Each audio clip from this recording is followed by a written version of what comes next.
full-blown Rolex lover boy. Yeah, remember those days, Wolfie, when I was a full-blown Rolex lover boy. Welcome to a impromptu Friday night watch stream. I figure we do like a week in review. I've been, um, you know, uh, not doing as many live streams in the last couple weeks and months or so because we had the holidays and whatnot, and I want to get back into the flow. And I know Friday night is a night where it's kind of like either a family night or go out and have fun night. But maybe some of you guys are home like I am. The kids are in bed, and yeah, yeah, don't have much of a social life at the moment.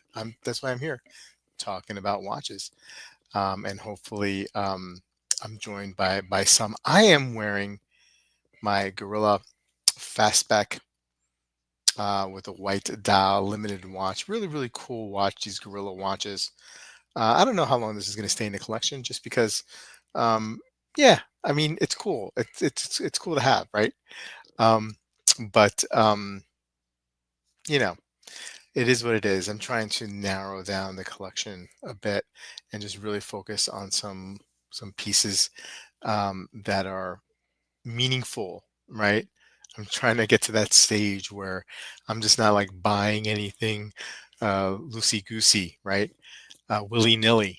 Um, I'm just trying to be more intentional with my watch picks, right? So, but this was a curiosity, right? And I had the opportunity to buy them from someone. And so I took that chance just to fulfill that curiosity. And that's what a lot of collecting is for me, or has been, especially early on in my collecting. It was just fulfilling some curiosities, right? Going through whatever phase that I'm going through.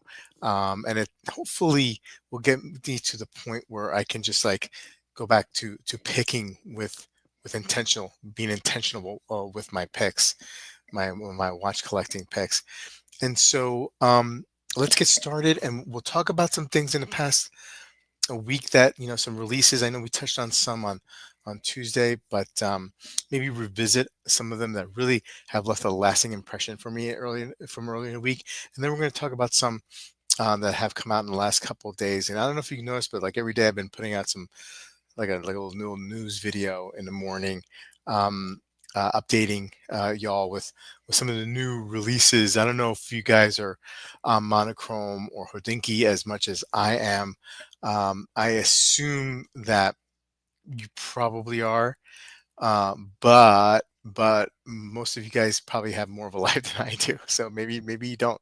Maybe you're not there. And so hopefully these like little videos I do in the morning, these 5 to 10 minute videos, can keep you can catch you up with what's being released. Let's say hello to the chat.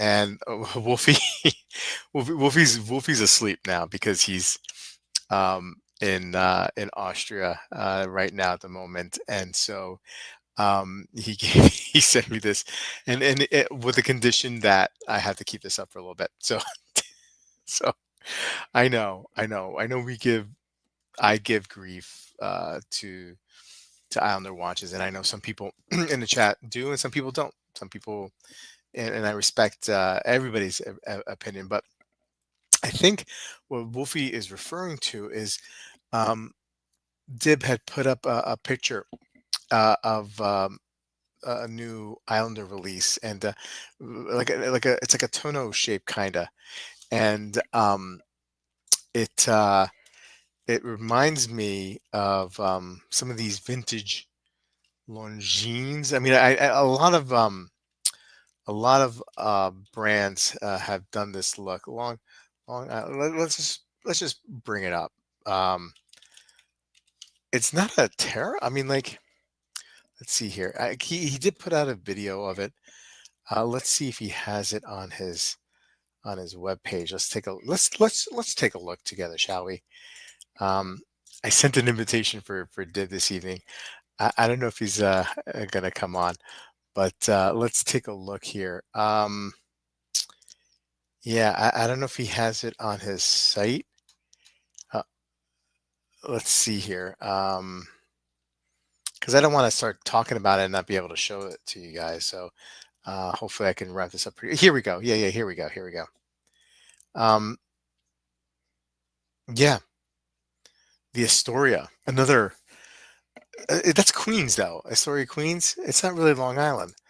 But here we go. We got the Astoria and the tonneau shape, cathedral hands. And I don't know if you noticed down here, but in the V for the 6 o'clock, Islanders written. I can't get, this is as tight as I'm going to be able to get. Nope, there it is. There it is. So they have Islanders. So the move, I think Cartier kind of does that move, right? But there you go.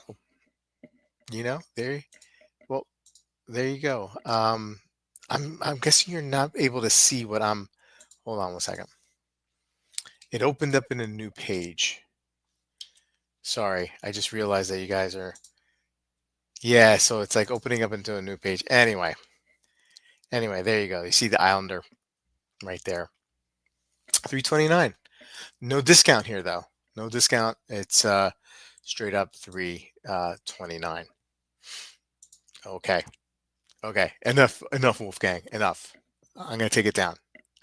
John V, how you doing, buddy? What's going on? Hey, let me know what you guys are wearing on wrist this evening. Let me get that there so you can get my handsome head over there. Over. Hey now, Joey. What's going on? Good to see you. Hey, greetings to you. Rick. Rick is up in Canada doing some skiing, looking great on the slopes. Him and his lovely wife, who I've met several times, twice already, I think, from these watch meetups. Ken Spear checking in from Pittsburgh, wearing the Longines tonight. Very nice. Hey, there's Amin. How you doing, buddy? Good to see you. James is here. Happy Friday to you, sir. Wes, what up? Michael A, how you doing? Hey, Rob Mountain Standard Time. Hey guys, 95 tag Hoyer on tonight. Very nice. We'll be posting while you sleep. Yeah, you sleepwalking. Imagine Wolfie sleepwalking.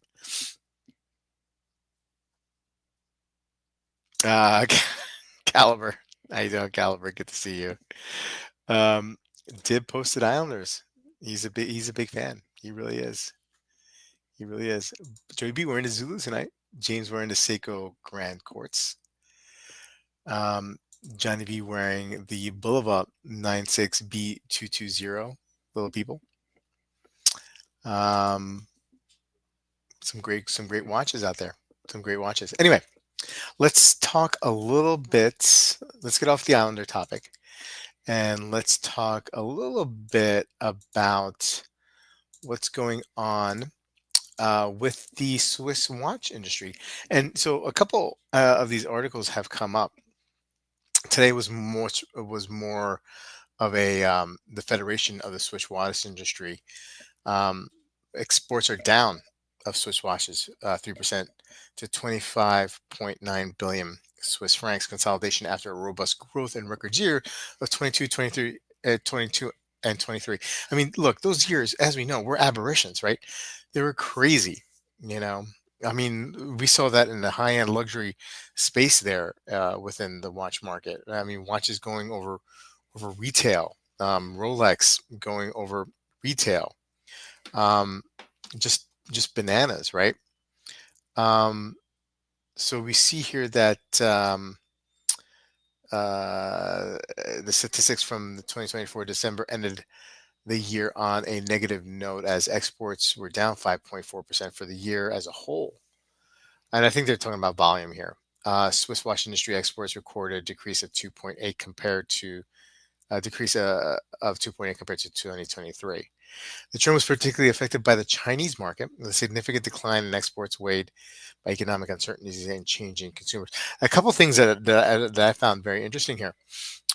So it was positive. The exports were positive to the U.S.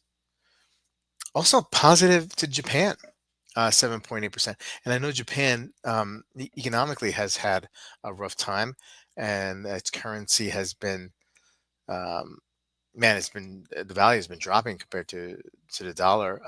But it looks like the currency rates were helping, and tourist activity. So people were buying those luxury timepieces when they were visiting Japan. Stable in Europe, uh, down 25% for China and 18% for Hong Kong. Um, Surprisingly, I guess maybe not so surprisingly, but I mean up 25% for India. So that's where we're seeing the most expansion of for Swiss watchmaking, it going there now. Um, you know, I mean, could it be that the Swiss watchmakers are taking advantage of rapid expanding markets like India and sending more of their stuff to there as opposed to China or Hong Kong? I don't know legit, like, what the thinking is there. There, that's for people who are much brighter than I am. But it's interesting. I found that very, very interesting to see now, like, just because it's up, I think it's up 25% in India, but that doesn't mean it makes up for or makes it a wash with China, right? Because I mean, um, these are numbers, right? So like they might have been just shipping more in general to China anyway, even with the 25% down than India, because maybe they sent only a certain amount to India every year. But anyway, looks like that market is expanding there. I hope you're able to follow my logic there. I don't know if I was clear on that, but yeah, I mean, and then we see secondary pricing, you know, getting hit here as well. So that's also a factor, generally, right? Um, Although Richemont reported sales in Europe up 16.2 billion, up 4%. Um, this is not volume of watches. This is just price points, and it seems like maybe we're seeing. I think we're also seeing that some of these Swiss brands are producing less, but the price point is higher. So it's going to be interesting to see how this shakes out for the next coming years. And I think we're just coming down to reality, right? I mean, I don't think this is necessarily a an indicator of the watch market being in trouble, although economic conditions around the world are, not looking that great. This is just maybe what it should have been all this whole time, excluding the aberration that we saw in the last in 22 and 23. I mean, we knew that, most of us were stuck at home, especially in at the end of, was it 21 or whenever, the pandemic started. And especially here in the States, we were not hit, but we had an influx of a lot of capital, right? So and we're stuck at home buying watches. Um, let's get back here with you guys. Um, Zulu on tonight, right? Surprising Flippo Zibble. Hey, good to see you, Flippo Zibble. Surprising it wasn't down way more than that. Okay. Um, Now let's take a look. Swatch. This was a couple of days ago. The group's revenues are impacted by the challenging situation in China and Southeast Asia, so they're feeling the heat. But as revenues are and profit down in 2024 as well. Um, Here, what they're saying: sales of Swatch Group, the Swiss powerhouse and owner of Omega Longines et Dassault, were 6,735,000,000, 6.7 billion, down 12.2% at constant exchange rates and 14% at current exchange rates.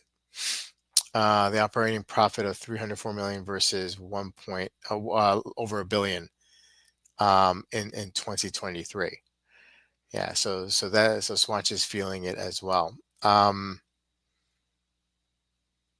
Swatch Group also reports that prestige brands like Breguet and Blancpain were particularly affected by the challenging market environment. Harry Winston and Omega, on the other hand, Harry Winston performed well. Wow, I mean, like, we knew Omega is always going to perform, but wow, Harry Winston, huh? And as did the brands in the medium price segments, as Rado, Longines, and Tissot. Not surprised to hear Tissot and Longines uh, doing well. Rado was an interesting. I didn't expect that, but Tissot. I mean, the PRX is such a huge hit for Tissot and Longines, but I think a lot of their market is in Asia and China specifically. So or Southeast Asia. So it's interesting that they still did well, um, even though those markets underperformed. However, it looks like in a more positive trend in December, the group expects more positive evolutions for 2025. So that's interesting. So they think that they are going to turn it around in 2025. Von Krul is saying, I've been watching the price of GP Casquette. I'm buying, going up, up, up. USD and Canadian dollars getting more and more depressing. So you've seen the prices of the Casquette going up, as opposed in terms of Canadian dollars. If I understand it correctly, that's interesting. That's interesting because I've noticed some of the models that I've been following, the Laureato, the Pano Reserve from Geo. I've been noticing those prices creeping down more. Um, yeah, I buy it in Canadian, priced at 46. Okay, 4,600. Um, Moonswatch has run its course. Yeah, that's a good point, Corrado. I wonder they probably can't go too much into the well with that, right? Anymore. I mean, I know they're doing collaborations with other Swatch brands. It just doesn't seem to be, or it doesn't appear to be as successful, right? As the Moon Swatch. But yeah, I agree. I mean, it's on its course, right? Anyway, um, sadly, it takes approximately forever for them to ship the watch to GP USA, and then for them. Okay, I follow. I follow. I gotcha. Um, but yeah, some of the luxury timepieces that I've been following, the pricing has been coming down. So like I'm in no rush, right? And um, to pick those up. I rather put my money elsewhere at the moment anyway, right? Whether it's into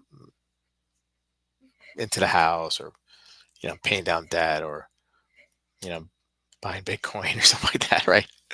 Uh, anyway, my favorite swatch is the Irony Windfall. I would actually pay the cost of overnight FedEx because I'll get that back in reduced price of the watch. Oh well. Yeah, man.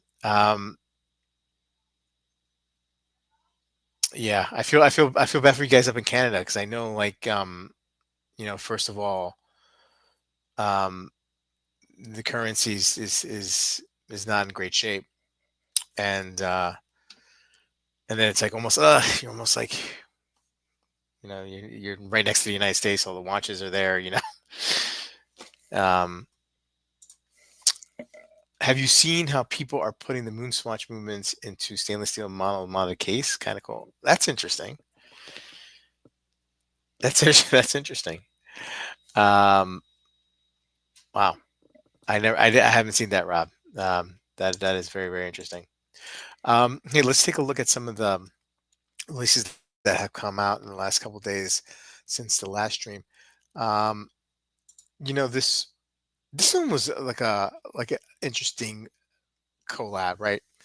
Um, Meet the Gimlet, right? It's one of these based on drinks. Um,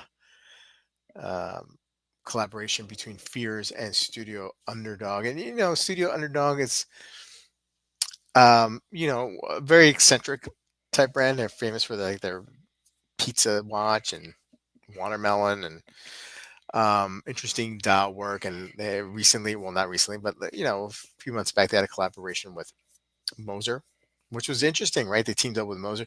Now they're teaming up with Fears. And this watch has a lot of the DNA of Fears, right? And then you have this funky dial that is all Studio Underdog, and like the indices Studio Underdog, right? Influence, and then the hands are very Fears like with the skeletonized hands. And I was pleasantly surprised at the price point on it. I think it's around $1,000, which I thought was actually pretty reasonable for what you're getting here. Yes, believe is it a Miyota in here? Is it? No, it's a Salida. It's a Salida. It's a limited piece. The case is stainless steel, obviously. Cushion shape, 100-meter water reserve. Look, it's not the. It's not. I don't know. I can't. I don't hate this. I don't hate this. I'm not a fan per se of the color. Um, but I don't hate this. This is not egregious to me. Um, love to know what you guys think about this one. Um, James, not a fan. Okay. Um, I actually thought about buying it from Switzerland, but normally it needs to go through US. Oh, I think you're still talking about the Cascade. Not a fan of those two random screws. Yeah, I mean that's a little odd, right? A little strange to have that right there, but not bad. Um, I'm not very adventurous with watchdog cars. Fair enough. I don't hate it. I don't hate it. I was actually pleasantly surprised because I was ready to pounce on this and like, come on, this is egregious. Studio Underdog at it again. Um, but I don't hate it. I don't hate this one. Okay, let's get back here. Uh, the Rado, yeah. Uh, we got the PVD Gold edition of the Rado Captain Hook overpull. Definitely getting classic vibes here. I think this watch, the original, was from '62. I don't know. There's something about like the PVD Gold that really kind of turns me off. But other than that, I think this is, if you like vintage watches but don't want to take a risk with a vintage watch, um, this is not bad. I don't mind the look of this. I just don't like. I don't know. There's something about the PVD, the gold PVD, in general, um, that turns me off about it. I don't know, and I never used to be that way. Like I didn't used to never bother me, but now it just bothers me. And it's not specific, to Rado. It's just like lately, like I just don't like that look anymore. Like I just like if it's not real, it I don't like it. I don't know. Maybe maybe I'm getting old. I don't know. Is that an old? That's not an old man thing. Anyway, but it's not a bad looking. I like it. I like it better on the strap than on the beads of rice. Looks a little cheap to me on the beads of rice bracelet. Um, but on the black strap, it's not a bad looking watch. Not a bad looking watch. Would be better. Yeah, there you go. Caliber not liking it. Okay, yeah, you're right, John. It would be better in bronze. I definitely don't want city names on the bezel of a watch. Get off my lawn, Von Kroll says. I don't like fancy dials and I don't like cities on my bezels. Wouldn't that be great if that's actually how you talk? Like, and I was able to guess that just by your hate of cities on your bezel. Raymond Wow coming out with another like a sector dial here collaboration. This is like the 20-piece collaboration with some Japanese boutique. Yeah. So I mean, looks like a Longines, looks like a Raymond Wow. Nothing too sexy here. We're in a lull a little bit here with releases. We had LVMH Watch Week, um, and then I think then Watches of Wonders coming out soon. Is that right? In the next month or so. Hey Thomas, good to see you, my friend. Nailed it. I got your voice. And crank your elevation.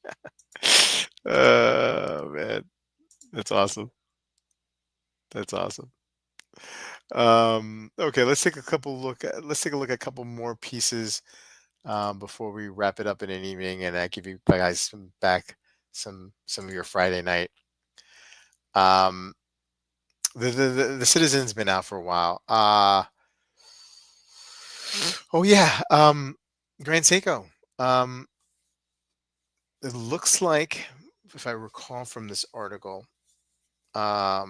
you remember about a year or two ago, there was like a U.S. exclusive, the with the Four Seasons, I believe, and the Seki collection, and the Shumbun was the real star of the show on that one. And the other ones weren't as popular, so they reinvented the look of two of them, and put this what's the steel called, ever brilliant steel, and updating the dials marginally to give us something different. And I mean, it's okay. It's okay. I mean, like, yeah. I mean, Grand Seiko makes a heck of a watch, so let's admit that. I mean, they really, really do. I mean, I know for some people, um, it just doesn't. Some people have a hard time getting a fit, especially with the bracelets, because there's no micro address.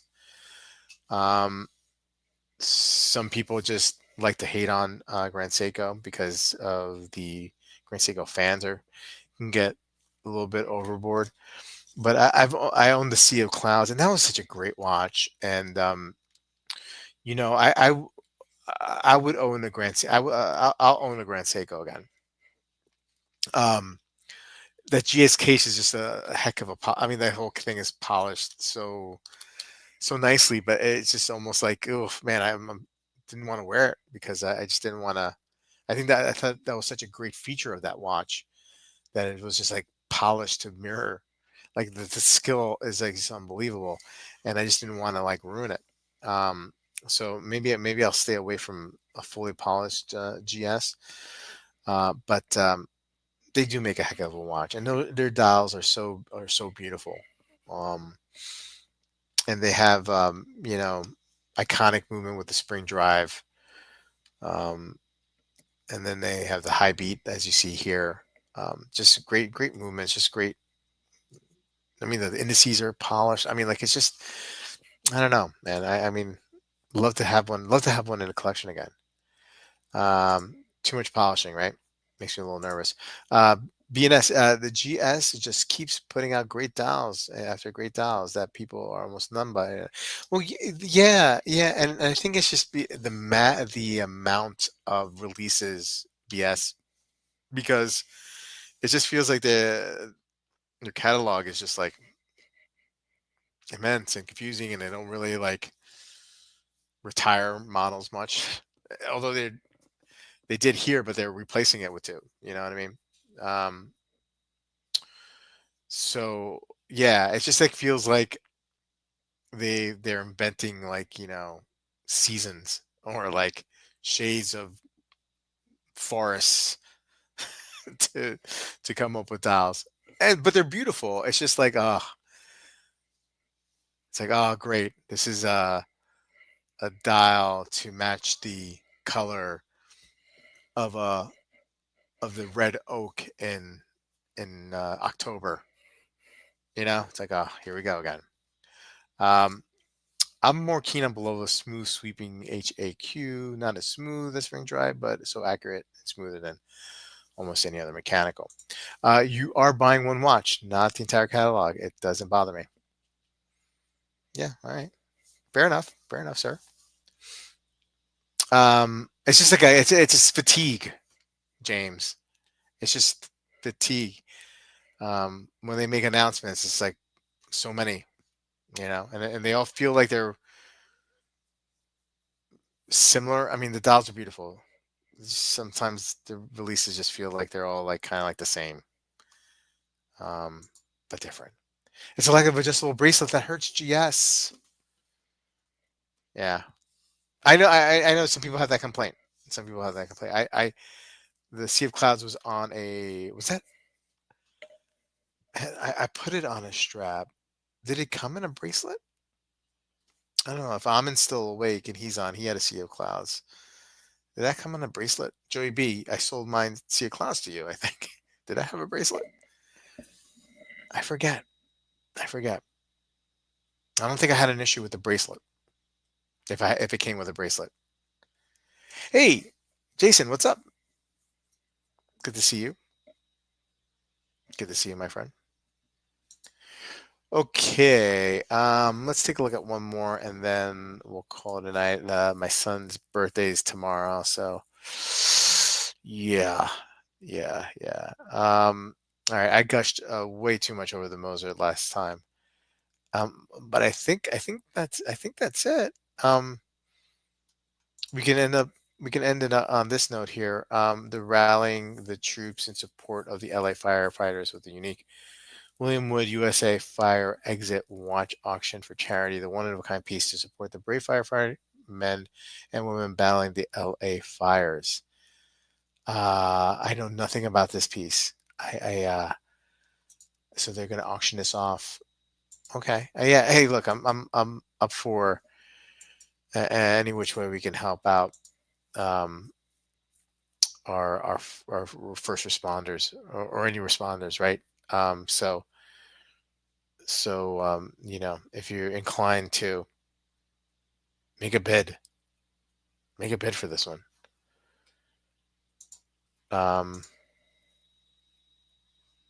Hey, gift of one like said. Thank you, Thomas. That's very nice of you. Appreciate that. I like the GS bracelets. Joby SOC on a bracelet. Yep. I didn't have a problem with the adjustment. I just thought it looked better with a strap. I think I had like one of those blue pebbled straps, like a darker blue to contrast a little bit with the lighter blue of the Sea of Clouds, and I thought it would look gorgeous. Thomas gifting another membership. Thank you, buddy. Appreciate it, man. I appreciate the support. I always do. Speaking of my appreciation, let's end with this. I have some swag. I have a couple of hats. I have this is a Tonda, Parmigiani, and this is one of these 920 hats. This is a nice hat, New Era, and then exquisite timepieces hats out of Florida. Also, very nice quality hat. How about we do a little giveaway here, and let's see here. StreamYard / giveaway. Let's do a quick giveaway if you want the hats. Look, if you all right, okay. Let me say this. This is the Peter rule, Peter C rule. If you've won something within the last couple months, I'm not gonna tell you not to enter, but don't enter. Let somebody win. All right, we're gonna do hashtag hats. Let's see if anybody wants to win a hat. There you go. So if you want a chance to win a hat right now, type in the comments hashtag hats, and you can win hats. Nobody's doing it. Is nobody doing it? Oh man, there you go, Ken. Come on, let's get a couple of people. Johnny B. I don't wear hats.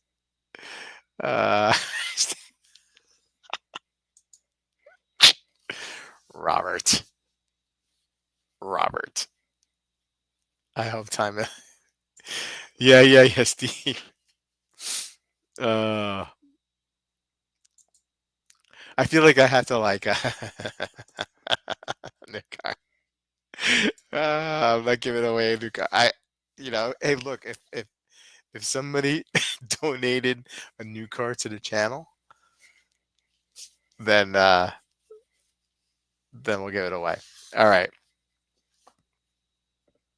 I think that's it, right? I think okay. I'm gonna draw it. Okay. I'm gonna draw it in 5, 4, 3, 2, 1. All right, here we go. Who's gonna win?